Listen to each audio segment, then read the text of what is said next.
Good morning, everybody. We are starting today's show as something many people think happens someplace else, but it actually happens here. A lot. An estimated 80,000 children are sex trafficked in Texas alone. Houston is one of the biggest hubs in the country for many reasons. Major highways, shipping ports, a large population, and thousands of visitors attending big events. Victims are often confused for willing participants and are too scared to come forward.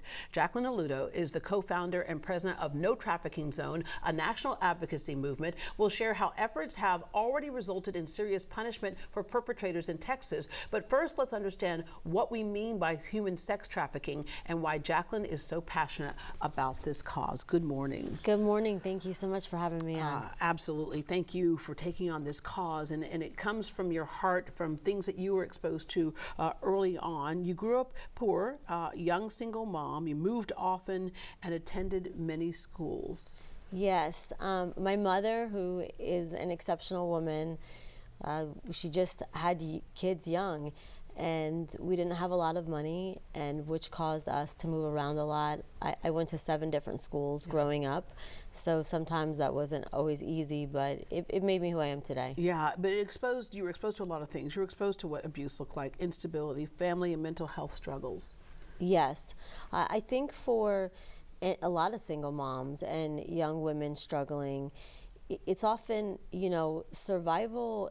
It looks so different. Living is a privilege, and survival is really hard. Yeah. And it was really, really hard for my mother. Yeah. And just the way we had to live. You jumped in, you took care of your other siblings, and you never really got to be a kid. And those types of things are those things that make a lot of kids vulnerable. Yes. I definitely should have been a very vulnerable kid. Actually, probably taking care of my brother and sister so much is what kept me on a straight and narrow, because I didn't want them to have the instability that I had. Yeah, and you also appreciate the fact that churches and other groups, teachers and stuff would jump in when they could. Yes, there were so many people that really helped us. I remember getting eviction notices on our door, and our neighbors, giving my mom money and always wanting to help us and look out for us, which was really important. Yeah. All right. It takes a village, as we say, right? Yes. Your original goals, you wanted to be a documentary filmmaker and focus on violence against women and children. At one point, you had worked really hard as a bartender and a waitress. You saved $25,000 in quarters to go ahead and buy your film equipment. Yeah, so I had this notion that I wanted to show the world what was happening, that whoever controlled the media controlled the mind, but I didn't have the money and the resources like other young adults, so I had saved 5 Poland Spring gallon jugs, and it was $25,000, and that's how I bought all my film equipment and hired a film crew to expose how battered women and children were living in America. Yeah, and so you set out to go across America to different organizations and different shelters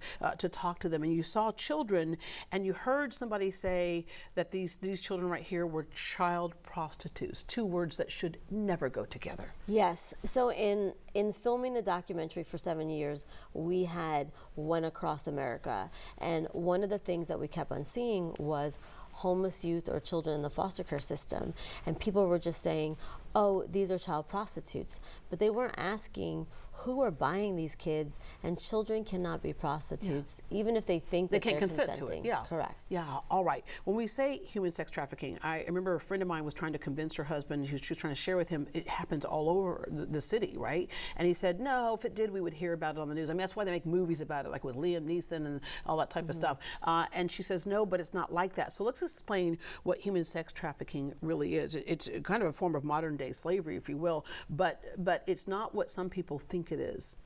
So human trafficking is slavery of our time.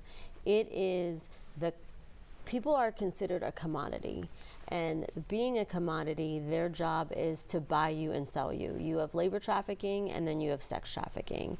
And what we're seeing a lot besides labor trafficking is sex trafficking, and it's the buying and selling of a person. And a trafficker's job, what we know more as a pimp, is to buy and sell that person for as much money as they can possibly make.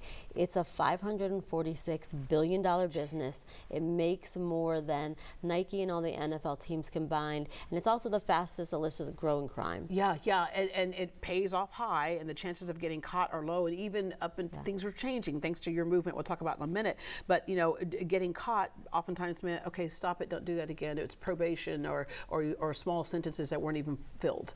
Yeah, it's always been a low risk, high reward crime. So if you can make $500,000 off of an adult, a child, but get a slap on the wrist or get deferred or get out of jail in 1 year, you're going to continue to do it. Our goal is to make it a high risk so that it's such a risk you never want to buy and sell another person again. And this is the crazy thing, that it's in plain sight. So rarely does it involve a kidnapping or abduction. We hear about those cases in the news for a reason. They're not as prevalent as what is really happening is that many kids still live at home. Yes.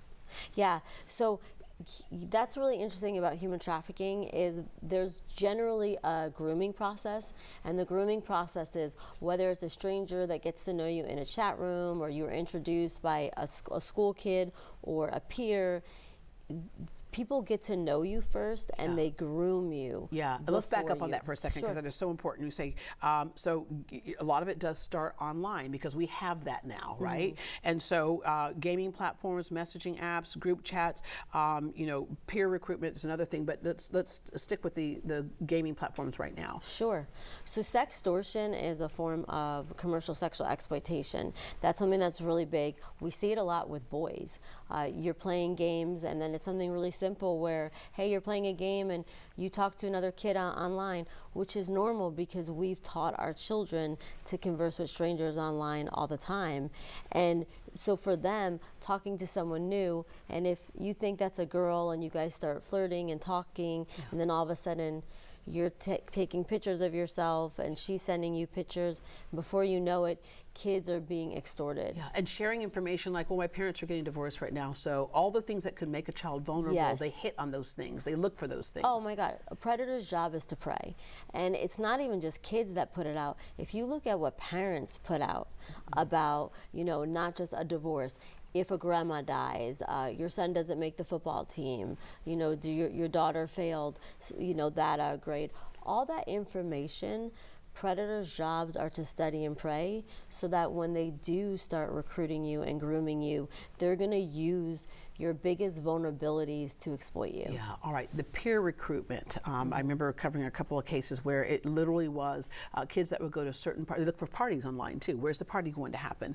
And so that peers would end up luring someone in, and that's an issue as well. Yeah, peer-on-peer exploitation and peer-on-peer networks is one of the biggest things in our nation. In Texas too, there was a study when we were actually doing the No Trafficking School Zone Act that 55% of survivors for this study had said that they were first groomed, recruited, or lured in connection to their school, whether it was on a school campus, a former student, a coach, or someone that they knew that introduced them to a chat room online or at a party, but it was in connection with their peers. Yeah, all right.